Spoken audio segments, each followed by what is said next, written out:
What's going on, guys? This is Riggs, and thank you so much for tuning in to this very special video. For the first time ever, we have brought and we're going to be doing an interview with none other than Tencent, a representative of Tencent, and he's here to say hello to all you guys. So Ocho, go ahead and let everybody know what we have planned today. Hey, I'm Eric Ocho Cleaver, Senior Global Community Manager here at Tencent, and Riggs has invited me on to hopefully answer a lot of questions he has and questions that you guys have. So I'm going to give the obligatory hit like and subscribe. Make sure to hit that little bell icon so you get notifications, because he's a good guy and he wants to help bring out more information about PUBG Mobile, sort of education. So he's got a big list of questions, and I'm going to hopefully give the best answers I can. And if I can't give a direct answer, at least give you some more insight into what we're trying to do. Okay, perfect. So without further ado, we'll just go ahead and get started. So this is a very, very popular topic amongst many players since it was first introduced and released, which it's on the PC version, and that is Erangel 2.0. When can everybody expect Erangel 2.0 to drop on mobile, and if it's dropping on mobile at all? Absolutely. The team has been working on this for a long time. It's a huge thing. It's super important. I don't think that Erangel is the only 2.0 map people can expect, but it's nice certainly leak. one that we're hard at work on. We want to get it out, but we want to get it right. We want to make sure that it plays well, that it looks fantastic, and that it's worthy of PUBG Mobile. I mean, we're not just gonna we could throw something out there right now and it would run. But is it good enough? Yep, you want to have the I's dotted, the T's crossed, polished, ready to go. We want it to be perfect, and while nothing is ever 100% perfect, it is certainly going to be as close as we can get it. Okay, perfect. So that's going to lead into my very next question, and this is the most recent drop. It seemed like it just happened overnight. It was announced, and bam, it was here. And that is, will Karakin be able? Can people expect to turn on their phones, load up PUBG, and select the map Karakin? Is that a possibility? I think that it's definitely something that we want to do. PUBG Corp has been working on this for a while, but certainly people want to play on more maps. It's exciting, it's fun, it has all sorts of different situations, a very different tactical feel, and so everybody has a favorite map, but everybody wants to play on new maps, and so it would be sort of a difficult choice for us to say, oh, this is something that people want, that's awesome. We don't want to do that. That would be crazy. But it takes a lot of time. It just came out on PC. We have access to it. We can start working on it. But it's one of those things where we are going to take our time and again do it right. When it comes to these big, super important things, the best thing to do is do it really well. Not as much do it super fast, because people want it, but they want it to be good. We could do things a lot faster and they wouldn't be as good. Okay, all right, perfect. Thanks for clearing that up. So here's another one I want to ask about, which is hill glitching, or being hill glitched. It seems like this has been the game. I'd want to say it wasn't in there originally, but I think it started when the Miramar map was first released, and it's pretty much been known to be in the game from then, like season 2 all the way until present day. So will hill glitch ever be fixed? Is that with the render, and is there a possibility? I mean, I know you also play the game as well and have experienced this. So what can you talk about with something like the hill glitch that everyone knows about? So, I mean, with these sorts of things, we're talking about renders, we're talking about, the exact geo of the item in game versus how it's displayed to you. So it's super complicated. It's not something that is ever 100% solvable in any game, but we are always looking for sort of the outliers, the places. This is where we can find it and deal with it, and it makes some adjustments to improve. So if people have specific offending areas, like this spot right here on the map, I can show you either with screenshots or video. It's easier for us to make specific adjustments than to say, we're going to change it everywhere. But if people have really, really good examples and they can show really specific evidence, the number one thing that helps us is when people can provide us good evidence. So there was a spot where people could get inside a truck, on one of the bridges. Okay. And somebody was able to send me a video showing how it's done, the exact spot in game, which exact truck it is. I can send that to a developer, and the developer could say, oh yeah, I can fix this quickly. The more they have to look, the more they have to try and figure out what somebody's talking about. That slows it down, and that throws it farther back in the priority queue. And our teams are really busy, so anything we can do to sort of make it easy for them to immediately get is super valuable. And a lot of times there's a language difference too, because our HQ and our development team are based in our office in Shenzhen, China, and so there is a wide variety of fluency in various languages that we get feedback in. So what would be the best way, say someone had a specific coordinate or specific area where they say there's a certain spot on Miramar where there's guaranteed hill glitch every single time. What would be the best way for someone, would it be to tag your socials? What would be the best way for them to contact you and provide information like that to get little things fixed like this? So for me, the best way to do it is to post it on Reddit because we have a community manager who reads Reddit a lot. Unfortunately, that is not me because that's a really, really fun job. That's an awesome job. Right. I get to hang out at Reddit and talk about PUBG Mobile all day. All day. I mean, he does a lot more than that, but he's there. His user handle is Aeolus, AEOLUS, I believe. It might be OUS. Right. I'll put it up on the screen for everybody. And can they just tag PUBG Mobile as well, or him specifically? Tag him specifically because he's the fastest one. So if they post on Reddit, the other thing that's really cool about posting on Reddit is because Reddit has the ability, to get more people in on the act. So if they see you doing it, they'll be like, oh yeah, and there's this other spot that bothers me. And we can get a good conversation going, address a lot of these sort of issues at once. So that's really helpful. The devs really like Reddit. They like to read Reddit. It's easy for them. Okay. So, that's a great one for that kind of feedback, and I encourage people to go there. If you throw it at us on Facebook or Twitter or Instagram, there's a lot more noise to contend with. Okay, that makes sense. The Twitter feed is out of control. The number of PUBG Mobile mentions is crazy. We get mentioned in an Instagram story every 4 seconds. Wow. Jeez, that's crazy. That's crazy numbers.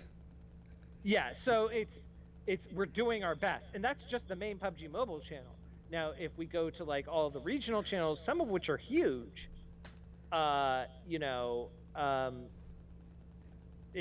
it's even more than that, so it is again mind-boggling the amount of discussion that is going on. Replying to everyone is just not even it's not even in the realm of possibility. Like you said though, it is a good problem to have. Okay, so all right, so here's the next question. How many hackers are banned daily? So this is a question we're never going to directly answer.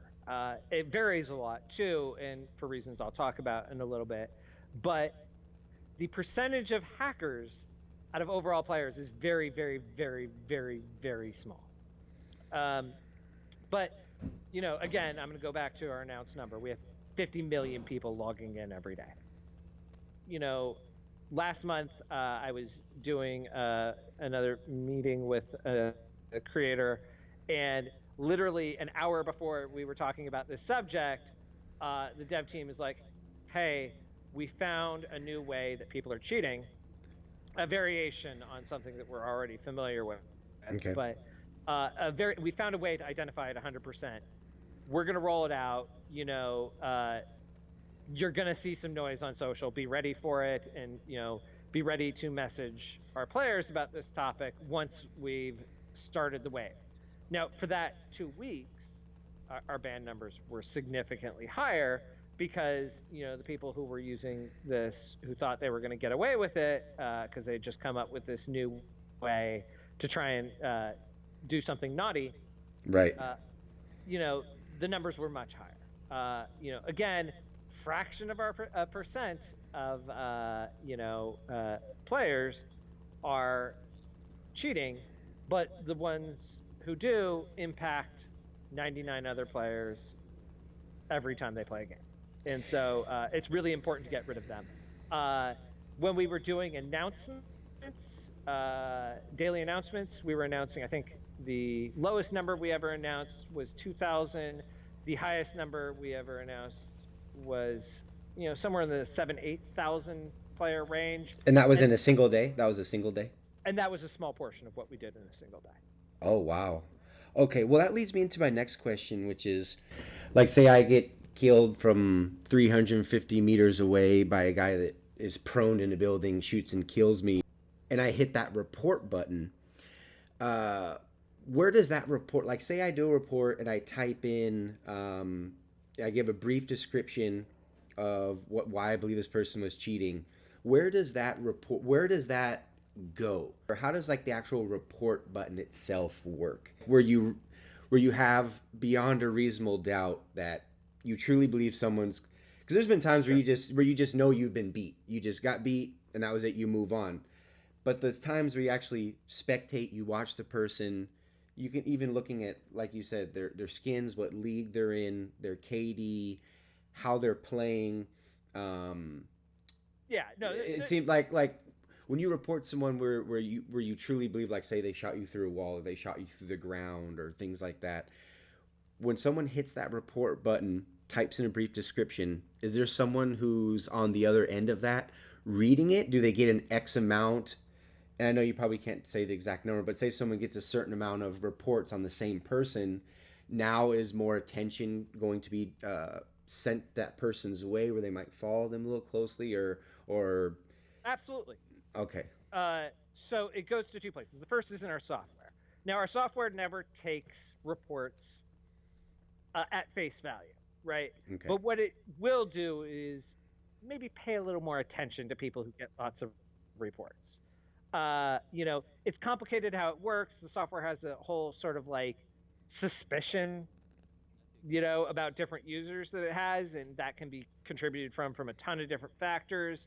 And it analyzes them, and it's really complicated, and I'm not nearly smart enough to understand it. But the second way, okay, go ahead, that happens is it goes to a human being, and a human being reviews it, right? Now, certainly the ones with higher suspicion are prioritized, right? Okay. But ultimately everything ends up in front of human beings. The volume is really, really intense. So certainly we're going to look at, obvious stuff first and harder stuff later, but human beings do review it. Okay, perfect. Okay, next question, which I believe you touched on a little bit, but again, I want to go ahead and ask the question, which is, banning accounts, in many people's opinions, is more of a temporary solution. What future plans are there for banning hackers? Is banning devices or IP addresses possible?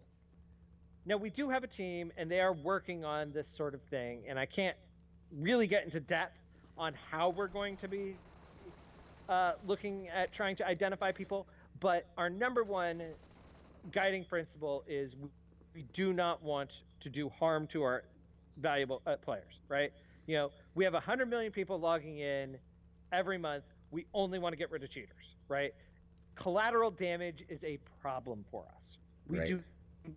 We're not willing to say, well, we could get rid of, say 10,000 hackers, but I'm sorry, Riggs is going to have to go too. He's just going to be collateral damage in this. Our users are really, really important to us. Tencent is super, super focused on its players. This is a huge company value, and so we have to do it in a way that's super responsible. Absolutely. Okay, so the next question, since we were talking about devices, and a lot of people don't play this game on the brand new One Plus or the iPhone or the brand new Note 11, but a lot of people are playing this game on lower end devices. So the next question I have is a GFX tool safe? So this is a really, really simple one for me to answer. Does Tencent make and include in PUBG Mobile GFX tools? No, they do not. Then it is not okay. The same techniques that these tools are using are used by cheating tools. And it's really, really hard for us to tell the difference. To distinguish, absolutely. Right? And so the safe answer is turn your settings down. And we don't want to ban you. And we don't want to ban you because you love PUBG Mobile and want it to run better. So please do not use any of these programs because it's a risk. Now, some of them, okay, nobody's gotten banned yet because of it. But that isn't to say that a hacker isn't going to use a program that looks identical to it in the next update, and suddenly that's going to change. So by using these programs, you are risking your account. So what about something like, can you talk about VPN? Could someone be banned for using something simple like a VPN? Nobody will be banned just for using a VPN, right? Now, VPNs are super complicated, but tons of people around the world are forced to use them. For example, members of the American Armed Forces who are serving overseas often have to connect through a VPN. Like, it is right. A rule. They are not allowed to connect straight. They have to go through a VPN. We understand that people use VPNs. That being said, cheaters, for a variety of reasons, because they don't want us seeing their IP address, for example, use VPNs too. Nobody gets banned just for using a VPN. I am not going to go so far as to formally say everybody should go use VPNs. We cannot endorse this behavior, but nobody gets banned just for using VPNs. So, okay, next question is teaming up considered cheating? If so, is Tencent doing anything to combat this? And we know my good friend Bushka just made a video not that long ago about this issue. If somebody's gaming the system and we notice that they're getting, reported over and over for the same people, teaming up with the same people, okay, that's a lot more like, do we want to encourage that versus these weird situations where it's conceivable that this could be the best logical choice for both players in that situation. From like a strategic standpoint. Exactly. If I am fighting it out, there's one car, there's somebody in a building right across from me. If I take the car, he's going to shoot me. If he takes the car, I'm going to shoot him.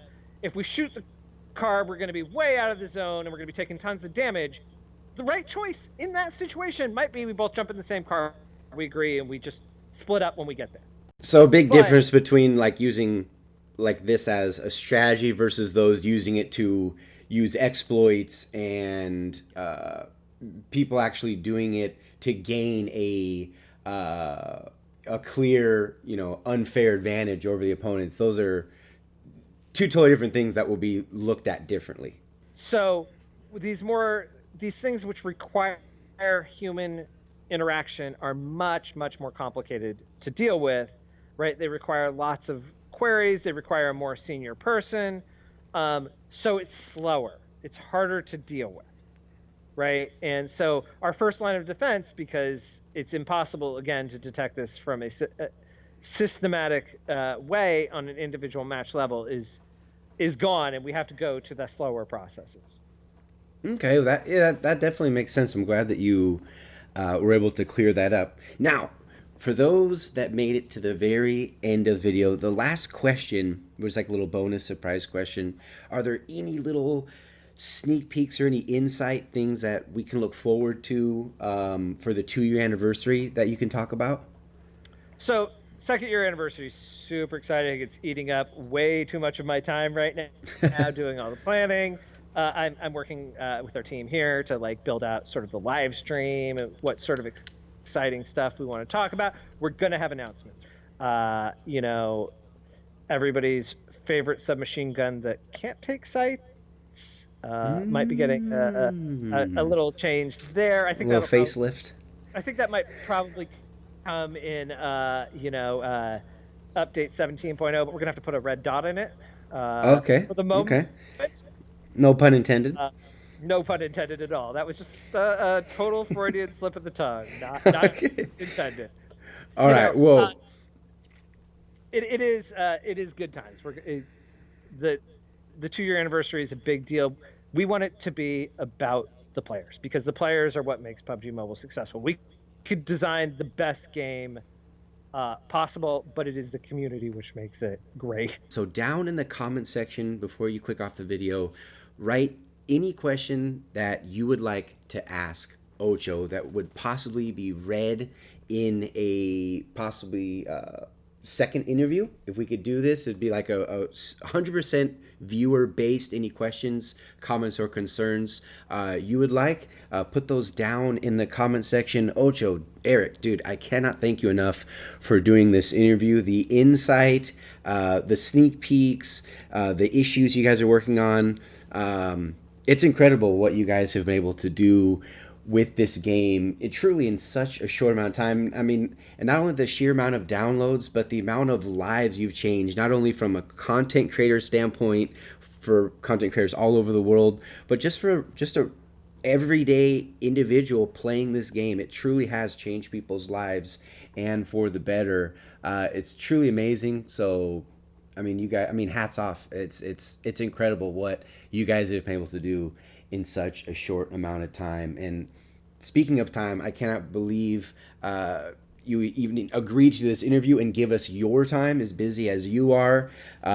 Myself and, you know, again, everybody watching this video, cannot thank you enough, my friend. Thank you for the invite. It's great Absolutely. to be here. And you know, would love to come back and do it again. Certainly, I'll take a look at the questions too. But yeah, it's awesome. We're all playing a great game together, and hopefully around that second anniversary, we'll be telling more of those stories about lives changed. Okay, awesome. All right, you guys. So with that being said, make sure you guys like, comment, and of course, subscribe to the channel if you have not already. Until the next video, you guys, this has been Riggs and Eric from RriGZ Gaming.